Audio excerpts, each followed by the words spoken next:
बिस्मिल्लाहिर्रहमानिर्रहीम। अस्सलाम वालेकुम दोस्तों, क्या हाल है। आप देख रहे हैं kitchen with Talha YouTube channel. आज हम आपके लिए गर्मियों की एक सौगात रेसिपी लेके आए हैं। ये है खशकाश की कड़ी। ये बहुत ही मज़ेदार और डिलीशियस बनती है और उसके बहुत सारे बेनिफिट्स हैं। खशकाश की कड़ी में बहुत सारी मट्टी होती है, उसको किस तरीके से साफ़ करना है तो हम आपको सारे इसके स्टेप्स में बताएँगे। आपने सारे स्टेप्स को फॉलो करना है। तो चलिए स्टार्ट करते हैं। बिस्मिल्लाहिर्रहमानिर्रहीम। 250 ग्राम हमने खशकाश ली थी। इसको 2 से 3 पानी में अच्छे से वॉश करके 12 घंटे के लिए पानी में भिगो के रख दिया था। अब हम इसको दोबारा से वॉश करेंगे और वॉश करने का तरीका आपको सारा बताएंगे, किस तरीके से इसको वॉश करते हैं और इसके अंदर से कितनी मिट्टी निकलती है। तो आपने इसके सारे स्टेप्स देखने हैं, किस तरीके से हम इसको वॉश कर रहे हैं। इस तरीके से आपने सारी खशकाश को वॉश कर लेना है और इसके अंदर जितनी मिट्टी है वो सारी निकल जाएगी। पहले एक बाउल से दूसरे बाउल में पानी डाल लेंगे और ये खशकाश थोड़ी थोड़ी करके उसके अंदर डालते जाएंगे। फिर इसी पानी को दोबारा हम उसी बाउल में डालेंगे। फिर इसी तरह हिलाते हुए हम ये सारी खशकाश को वॉश कर लेंगे। खशकाश के अंदर सबसे मेहनत होती है इसको वॉश करना और इसको पीसना।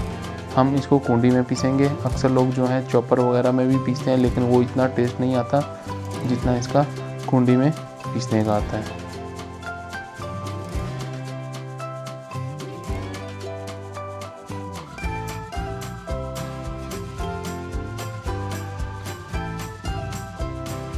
ये देखिए कितनी मिट्टी इसके नीचे बैठी हुई है। ये अच्छे से निकल जाएगी इसके अंदर से।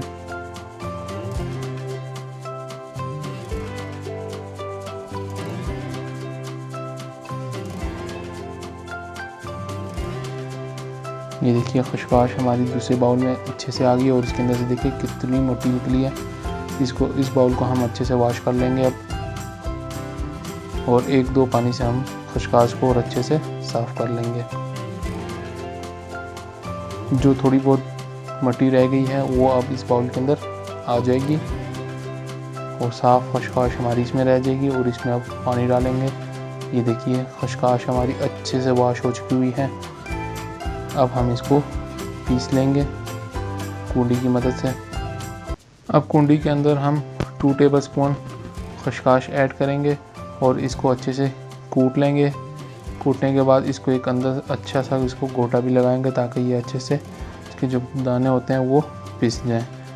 इसमें थोड़ी सी मेहनत लगती है। असल सारी खशकाश की जो मेहनत है वो इसी चीज़ में है, क्योंकि इसमें थोड़ा सा टाइम लगता है कूटने में। तो आप इसको ईज़िली इसमें कूट सकते हैं। अगर आप कूटना नहीं चाहते तो आप इसको चॉपर में भी ब्लेंड कर सकते हैं, उसमें भी पतली हो जाती है। लेकिन जो असल टेस्ट बनता है वो इसका कूंडी के अंदर ही अच्छा टेस्ट बनता है। ये देखिए हमारी अच्छे से खशकाश कूट चुकी है। अब हम इसको एक बाउल के अंदर डिश आउट कर लेंगे।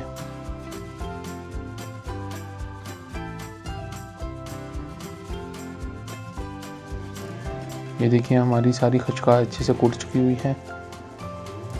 अब इसके बाद हम इसको अब रेडी करेंगे। 4 अदद हमने प्याज लिए थे इस साइज़ के, दरमियाने साइज़ के, ना ज़्यादा छोटे लिए ना ज़्यादा बड़े लिए।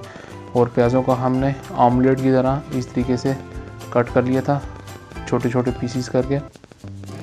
अब एक कढ़ाई के अंदर हमने कुकिंग ऑयल ऐड कर दिया और उसके अंदर ये प्याज ऐड कर देंगे और प्याज़ों को अच्छे से ब्राउन होने देंगे। लाइट ब्राउन करने, ज़्यादा ब्राउन नहीं करने हमने।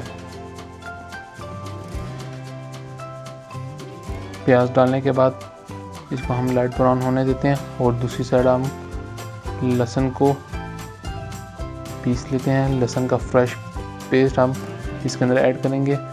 10 से 12 अदद हमने फ्रेश लहसुन के जवे ले लिए थे और इनको अब अच्छे से कूट लेंगे। इसका एक पेस्ट सा बना लेंगे। देखिए पेस्ट हमारा बन चुका है। 1 टेबलस्पून तकरीबन ये पेस्ट बना है हमारा।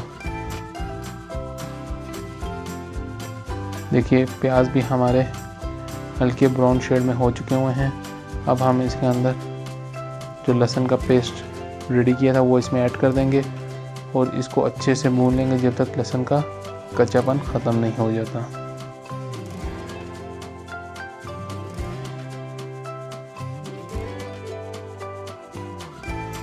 लहसुन का कच्चापन ख़त्म हो चुका है। अब इसके अंदर हम 2 टेबल स्पून सुरख मिर्च ऐड करेंगे, हाफ़ टी स्पून हल्दी ऐड करेंगे, 1.5 टीस्पून हम नमक ऐड करेंगे, 1 टीस्पून इसके अंदर सूखा धनिया ऐड करेंगे और इसको अच्छे से मिक्स कर लेंगे। थोड़ा सा मिक्स करने के बाद इसके अंदर हम थोड़ा सा पानी ऐड करेंगे ताकि हम मसाले हमारे नीचे लग ना जाएं।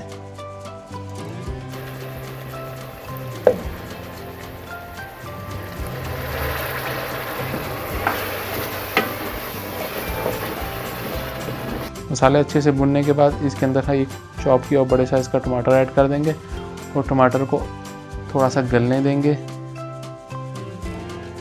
अब कढ़ाई का ढक्कन दे देंगे 4 से 5 मिनट के लिए ताकि टमाटर हमारे अच्छे से गल जाएं। अब ढक्कन उठा लेंगे, देखिए टमाटर हमारे अच्छे से गल चुके हैं। अब हम इसके अंदर जो खशकाश का पेस्ट बनाया था वो इसमें ऐड कर देंगे और इसको 4 से 5 मिनट के लिए अच्छे से भून लेंगे। इसकी भुनाई आपने अच्छे से करनी है 4 से 5 मिनट के लिए। देखिए खशकाश हमारी अच्छे से भून गई है। अब हम इसके अंदर 1.5 लीटर पानी ऐड करेंगे। 1.5 लीटर पानी ऐड करने के बाद बॉयल होने तक इसको पकने देंगे तेज़ आंच पे। देखिए पानी में अच्छे से बॉयल आ चुका हुआ है। अब फ्लेम को हम लो कर देंगे और कढ़ाई का ढक्कन दे देंगे आधे घंटे के लिए। आधे घंटे में हम 1-2 दफ़ा इसका चम्मच हिला लेंगे। अब ढक्कन उठा लेंगे, देखिए खशकाश की कड़ी हमारी तकरीबन रेडी हो गई है। अभी थोड़ी सी पतली है, इसको 5 से 6 मिनट और पकने देंगे और हम इसके अंदर धनिया ऐड कर देंगे। सब्ज़ मिर्च हमने बीच में ऐड कर दी थी। देखिए कढ़ाई हमारी रेडी हो गई है, ऑयल भी ऊपर आ चुका हुआ है। अब हम इसके अंदर थोड़ा सा गरम मसाला ऐड करेंगे, इसको मिक्स करेंगे और इसको डिश आउट करके इसकी फाइनल लुक की तरफ चलेंगे। देखिए माशाल्लाह कितनी ज़बरदस्त हमारी ये खशकाश की कड़ी रेडी हुई है। आप इस रेसिपी को ज़रूर ट्राई कीजिएगा और बहुत ही पसंद आएगी। अगर आपको हमारी ये रेसिपी पसंद आई है तो हमारे चैनल को सब्सक्राइब करें, लाइक एंड शेयर करें, साथ साथ बेल आइकन के बटन को ज़रूर प्रेस करें ताकि आने वाली नई वीडियो आपको बर वक्त मिलती रहे। इसी के साथ मुझे इजाज़त, बहुत सारी दुआ में। अल्लाह हाफिज़।